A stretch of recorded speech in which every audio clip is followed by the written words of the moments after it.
Hello friends, आज मैं आपके लिए एक वीडियो लेकर के आया हूँ। मेनू मेनू क्या होता है? ये जो है एक range of food and beverage items एक सर्विस आउटलेट को प्रोवाइड किया जाता है। और ये एक रिटन डॉक्यूमेंट है जिसमें बहुत सारे फूड आइटम्स लिस्टेड होते हैं। और एक तरीके से अगर मैं बात करूँ तो ये जो शेफ़ कि जो शेफ़ को टास्क को भी डिफाइन करता है कि वो कैसे काम करेगा, अगर मेन्यू हमारे पास है तो। थोड़ा-सा मैं आपको दिखाऊँगा कि कौन-कौन से शेफ़ के टास्क को ये डिफाइन करता है। तो अगर मैं कहूँ कि क्या है, सबसे पहले तो ये एप्रोप्रिएट रॉ मटेरियल्स ऑर्डर करने के लिए ये बहुत ज़्यादा यूज़फुल होता है, ताकि ज़्यादा से ज़्यादा वेस्टेज ना हो, बहुत ज़्यादा आइटम मंगाया ना जाए। जैसा हमारा मेन्यू होगा डे वाइज़ या जो भी मंथली, वीकली, जो भी जैसे भी हमारा मेन्यू होगा उसके हिसाब से हम अपने रॉ मटेरियल को, जो हमारा इस्तेमाल होने वाला है फूड या एंड बेवरेज आइटम्स में, वो हम ऑर्डर कर सकेंगे। फिर दूसरा होता है कि प्रोडक्शन के शेड्यूल को हम लोग प्लान कर सकते हैं कि कौन सी चीज़ कैसे, कब, कहाँ, कितने बजे। अगर वो हमें पूरा मेन्यू के अकॉर्डिंग है तो लंच, डिनर या जैसे भी है, तो प्रोडक्शन कब कौन सी चीज़ रेडी करनी है, कब कैसे क्या करना है, ग्रेवीज़ के बारे में बहुत सारी चीज़ें जो हम रेडी करते हैं मिर्ज़ा पला के तौर पर, वो हम पहले से प्लान कर सकते हैं। ये उसका ये फ़ायदा होता है अगर हमारे पास मेन्यू कार्ड है तो। फिर आता है हमारे पास बहुत सारे इक्विपमेंट्स और सप्लाइज़ भी उसी के अकॉर्डिंग हम रिक्वायरमेंट में डाल सकते हैं। और कई बार ऐसा होता है कि हमारे पास इक्विपमेंट की कमी होती है, लेकिन अगर हमारे पास मेन्यू है तो इसका मतलब है कि हमारे पास फुल प्लानिंग होगी कि हमें कब क्या चीज़ बनानी है, और वही इक्विपमेंट कभी इधर से उधर हम यूज़ कर सकते हैं। तो यह बहुत फ़ायदा होता है, ये एक तरीके से शेफ़ के टास्क को भी डिफ़ाइन करता है। तो फिर आता है कि मेनू क्यों बनाया जाता है, इसकी क्या विशेषता है, उसके कैरेक्टरिस्टिक्स के बारे में आज हम बात करेंगे। तो उसमें ये है कि पहला, सेल्स। मेन्यू कार्ड बहुत इम्पोर्टेंट होता है सेल्स में, और ये इसको एक साइलेंट सेल्स पर्सन भी कहा जाता है।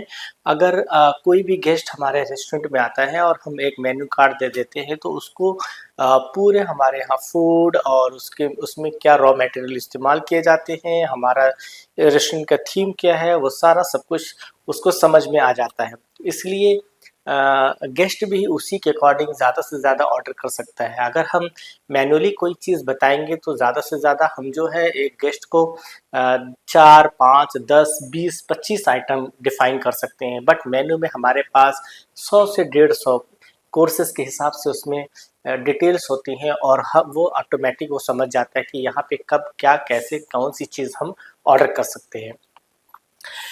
फिर दूसरा आता है इमेज। यस, इमेज हमारी क्रिएट होती है मेनू कार्ड से। हमारा जो मेनू है उससे हमें ये उसमें जो कुछ भी हम डिफ़ाइन करते हैं, चाहे वो आपका मेनू हो, चाहे बेवरेजेस हो, चाहे आपका स्टार्टर हो, आपका मेन कोर्स हो, डिज़र्ट हो, तो उससे एक इमेज क्रिएट होती है कि हम किस तरीके का इस्टेब्लिशमेंट जो है वो ऑपरेट कर रहे हैं, उसी के स्टैंडर्ड के हिसाब से। अगर आइटम और उसके इंग्रेडिएंट से ये पता लग जाता है कि इसमें जो जो हमारा स्टैंडर्ड है वो किस लेवल का है।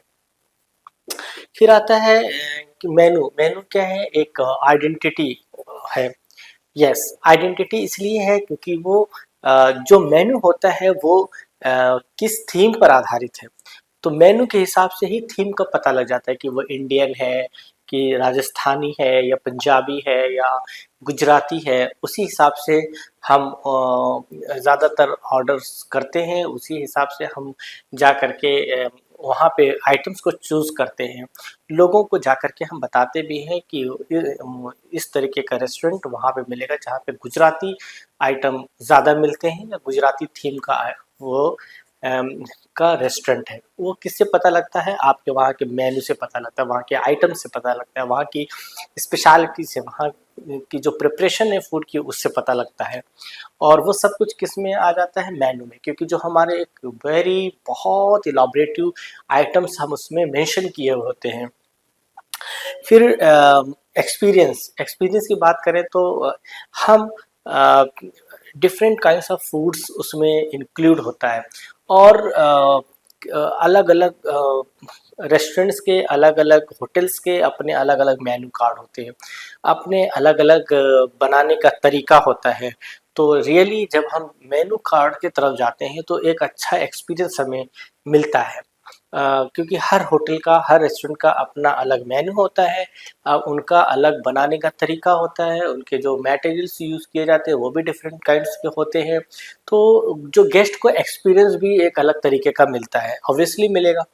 फिर उसके बाद इंफॉर्मेटिव, अगर हम इंफॉर्मेशन की बात करें तो जाहिर सी बात है कि आप उसमें जो है बहुत अच्छा इंफॉर्मेशन अवेलेबल होती है मेन्यू कार्ड में, कि वहाँ पे ऑफ़र क्या है, कितनी उसकी प्राइस क्या है। क्योंकि हर कोई, जितने भी गेस्ट हमारे किसी भी रेस्टोरेंट में जाते हैं वो एक बजट लेके जाते हैं, और उनको कन्फ्यूज़न रहता है। अगर हम कोई मेन्यू कार्ड में सही तरीके से मेंशन नहीं करते हैं प्राइस का या आपके ऑफ़र्स वगैरह का, तो गेस्ट कन्फ्यूज़न में रहता है। लेकिन जब हम मेन्यू कार्ड में पूरी प्रॉपर तरीके की इन्फॉर्मेशन दे देते हैं कि आज का हमारा ऑफ़र क्या है, प्राइस क्या है, तो गेस्ट भी अपने बजट के हिसाब से जाता है और उसको बजट के हिसाब से अपना ऑर्डर करता है।